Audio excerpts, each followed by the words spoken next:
पूरे पटना पुलिस तो सिर्फ इसी चीज में लगी हुई है, दलाली में। पटना पुलिस के पास काम कहाँ है? अगर इस प्रकार की घटनाएं और होती रहेगी तो आगे से व्यापारी बिहार छोड़कर पलायन करना शुरू कर देंगे। आज 2018 में गोपाल के बेटे की जो हत्या हुई थी वो केस आज भी पेंडिंग है। तो रंगदारी नहीं दी हूँ ऐसा कोई बचा नहीं था, इसे छूटा नहीं है। इस एरिया में कोई भी व्यापारी वर्ग छूटा नहीं है। इनकी घटना में भी 2 घंटे बाद पुलिस पहुंची, एविडेंस बने, और मैं जीता जागता प्रूफ हूँ। बहुत तकलीफ होती है। बिहार पुलिस, हम व्यापारी कहाँ जाए, कोई भी आम पब्लिक कहाँ जाए? आगे फ्यूचर काम करने के लिए घबराता है, बच्चों को आगे बढ़ने से रोकता है, फिर वो माइग्रेट करने के लिए सोचता है कि भाई बाहर जाके व्यापार बच्चा करे। जैसे हम लोग कहते थे भारत सरकार को BSNL खा गया और बिहार को बिहार पुलिस ने खा गया। ये सच्चाई यही है। जिस प्रकार पटना के जाने माने व्यापारी गोपाल खेमका का हत्या कर दिया गया अपराधियों के द्वारा, तो इससे पूरा व्यापारी वर्ग जो है एक कह लीजिए कि सदमे में है। वो सोचने पे मजबूर है कि जब हम टैक्स पेयर कर रहे हैं सरकार को, तो हमारे जान की जिम्मेदारी सरकार क्यों नहीं ले रही है? कोई आ रहा है और बड़े बड़े बिजनेसमैन से लेके छोटे व्यापारी तक को मार के चला जा रहा है। इसी सब मुद्दे पर मेरे साथ बात करने के लिए बिहार इंडस्ट्रीज एसोसिएशन के पूर्व अध्यक्ष एवं वर्तमान में खेतान सुपरमार्केट के वर्तमान अध्यक्ष रामलाल जी हैं। सर, क्या सोच रहे हैं अभी जैसे गोपाल खेमका जी का हत्या कर दिया गया और आप भी यहाँ खेतान के अध्यक्ष भी हैं, तो ऐसी जब बातें होती है, ऐसे मर्डर कर दिया जाता है व्यापारी को, तब आप लोग क्या सोचते हैं? देखिए, किसी का भी हत्या करना, मर्डर हो जाना अपने आप में बहुत दुखदाई होता है। और बिहार में जो अभी एक माहौल बन रहा है, लोग उद्योग धंधे लगाने के लिए आ रहे हैं, सरकार का प्रयास है कि यहाँ उद्योग धंधे लगें, तो जो उद्योग लगाता है, जो बिजनेस करता है, उसे सबसे पहले शांति व्यवस्था चाहिए। उसमें बीच बीच में लोग बाधा उत्पन्न करते रहते हैं।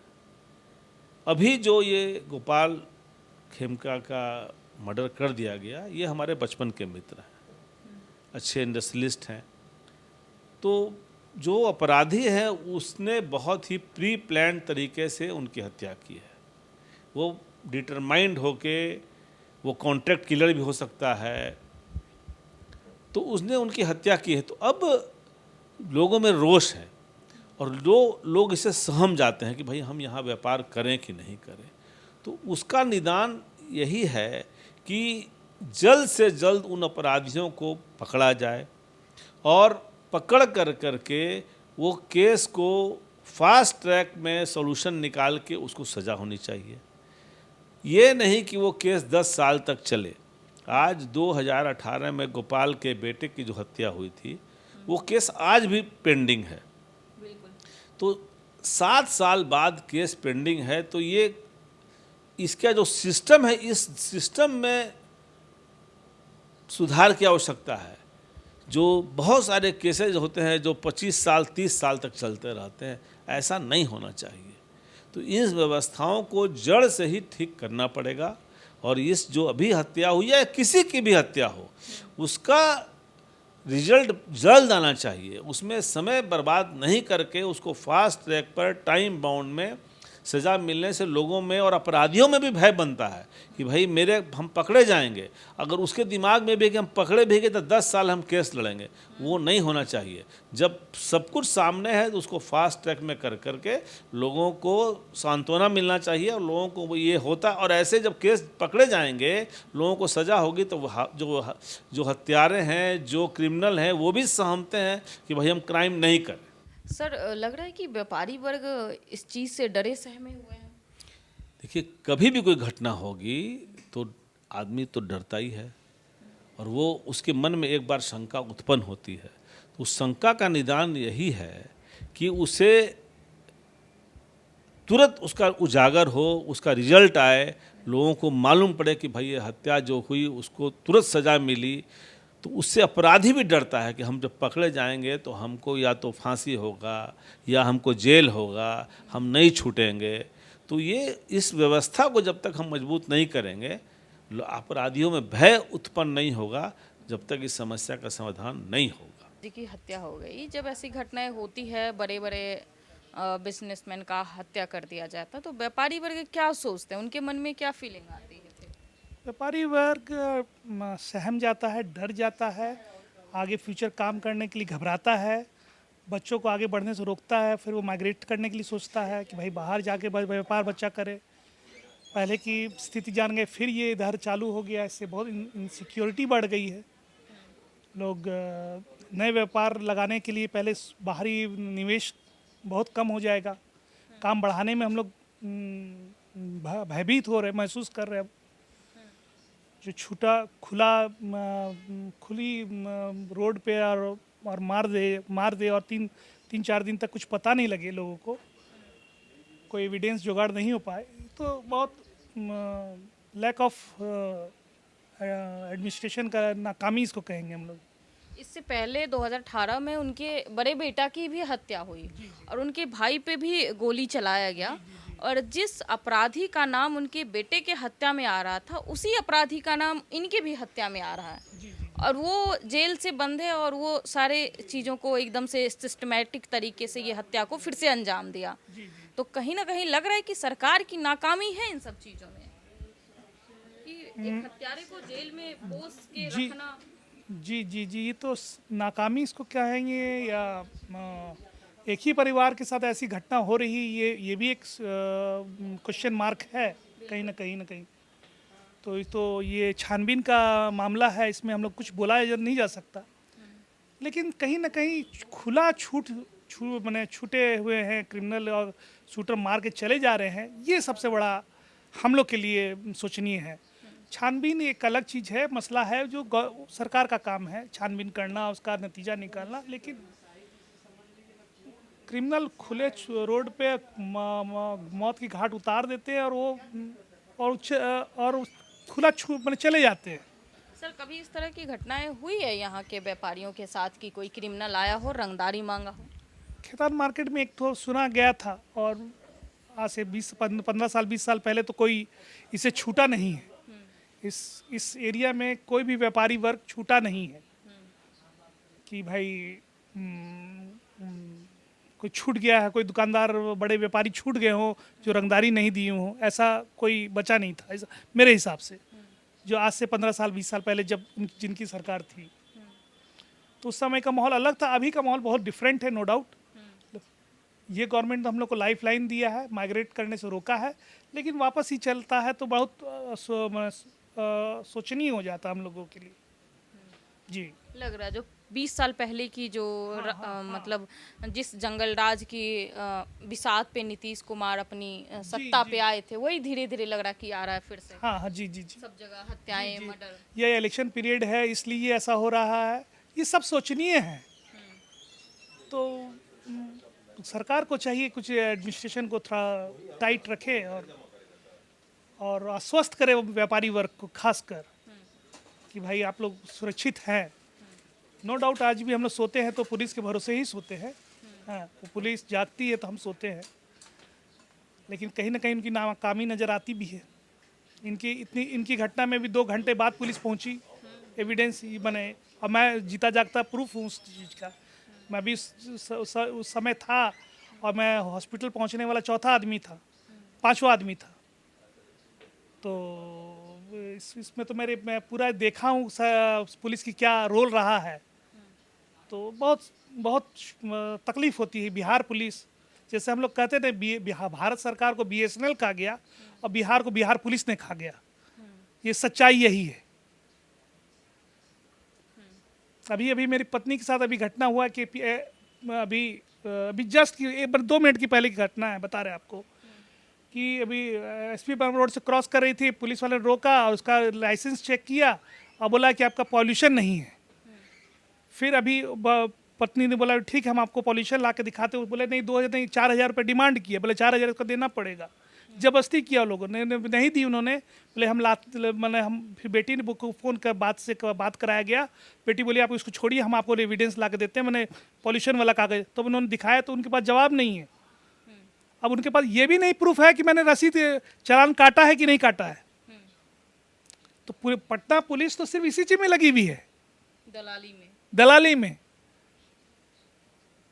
पटना पुलिस के पास काम कहाँ है?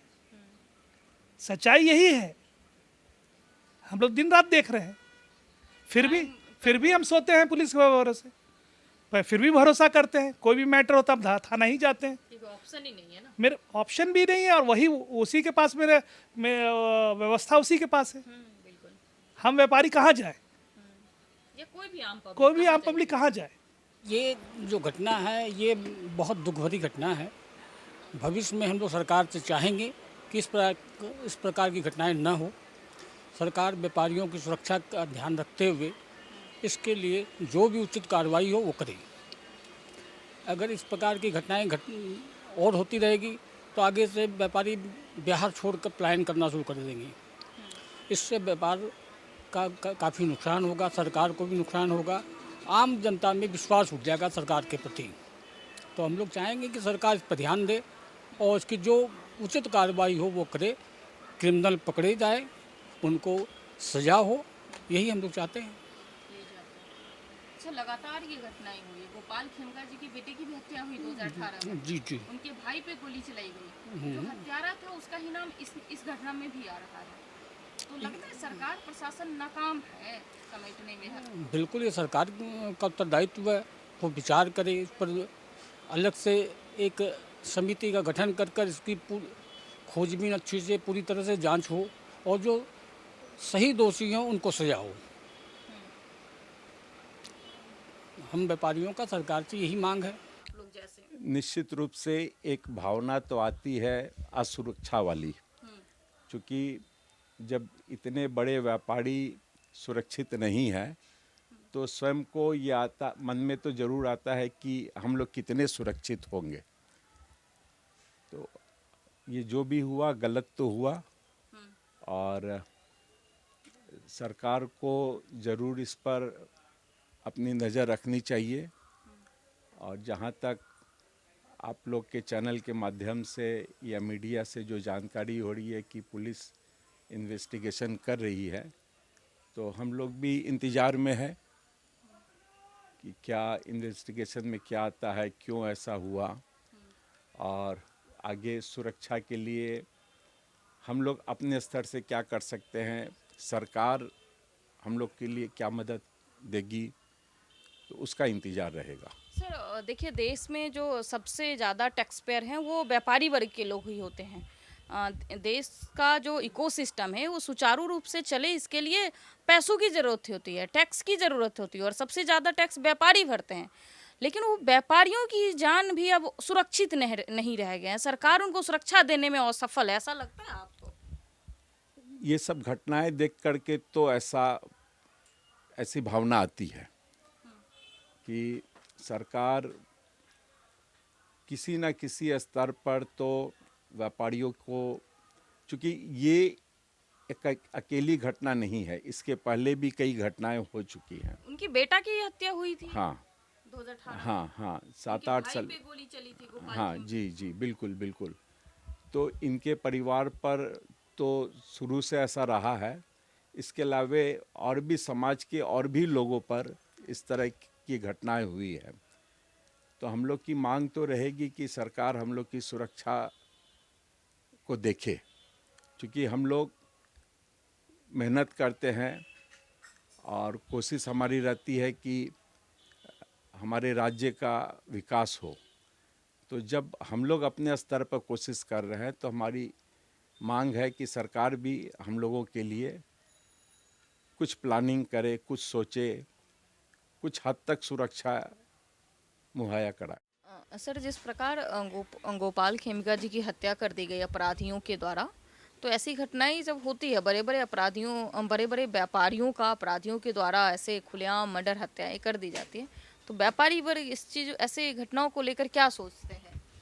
ये तो बहुत दुखद घटना हुई है, यही सोचते हैं। और इस घटना के बाद में एक लॉ एंड ऑर्डर की बात दिमाग में आती है कि जो हम लोग जंगल राज से गुजरे हैं और उसके बाद में एक हम लोगों को सुशासन मिला है, और सुशासन ये चल भी रहा था, चल भी रहा है, लेकिन इस दरमियान में ये सब जो घटनाएं हो जाती है, इससे ऐसा महसूस होता है कि लॉ एंड ऑर्डर में थोड़ी सी कुछ खामी अगर आ रही है तो उसको और दुरुस्त करने की ज़रूरत है। लगता है कि देश के अर्थव्यवस्था में एक अच्छी भूमिका है टैक्स पेयर की, व्यापारियों की, तो आपकी सुरक्षा लग रहा है कि उतने अच्छे तरीके से नहीं हो रही जितने अच्छे तरीके से होनी चाहिए, सरकार को इसकी जिम्मेदारी लेनी चाहिए। हाँ, बिल्कुल ठीक कह रही हैं आप। सरकार की अर्थव्यवस्था में हमारे टैक्स पेयर की, हमारे बिजनेसमैन की बड़ी अहम भूमिका हुआ करती है, और उस अहम भूमिका के साथ साथ अगर सरकार हम लोगों को ऐसी सुरक्षा दे जिससे कि हमारे दिल के अंदर में ऐसी गारंटी रहे कि भाई हमें यहाँ किसी भी तरीके की कोई भी जान माल की प्रॉब्लम नहीं आएगी, तो हम लोग अपने व्यापार को, हम लोग अपने सामर्थ्य को और ज़्यादा बढ़ाने के बारे में सोच सकते हैं और सरकार को और ज़्यादा टैक्स दे सकते हैं। अदरवाइज जब ऐसी घटनाएं हो जाती है तो लोगों का मन थोड़ा सा ठंडा हो जाता है। जो जितने दायरे में है वो ये महसूस करने लगता है कि भाई हम उतने ही दायरे में रहें। उसको बढ़ाने की जो एक मन के अंदर में जो इच्छा शक्ति होती है, उस इच्छा शक्ति में कुछ कमी आ जाती है कि भाई अगर ऐसे लॉ एंड ऑर्डर या ऐसे जान माल की क्षति का खतरा है और ऐसे अगर लाइमलाइट में हम आएँ तो आने के बाद में जो खतरा महसूस हुआ है अभी या होने वाला है, तो इससे थोड़ा मन खट्टा होता है। तो हम अलग अलग व्यापारियों की राय आप तक पहुंचाए, आप इस मुद्दे पे क्या सोचते हैं, आप अपनी राय हमें कमेंट बॉक्स में ज़रूर दें। आप देख रहे थे न्यूज़ फॉर नेशन में आपके साथ कौशिकी बत्स। बहुत बहुत धन्यवाद।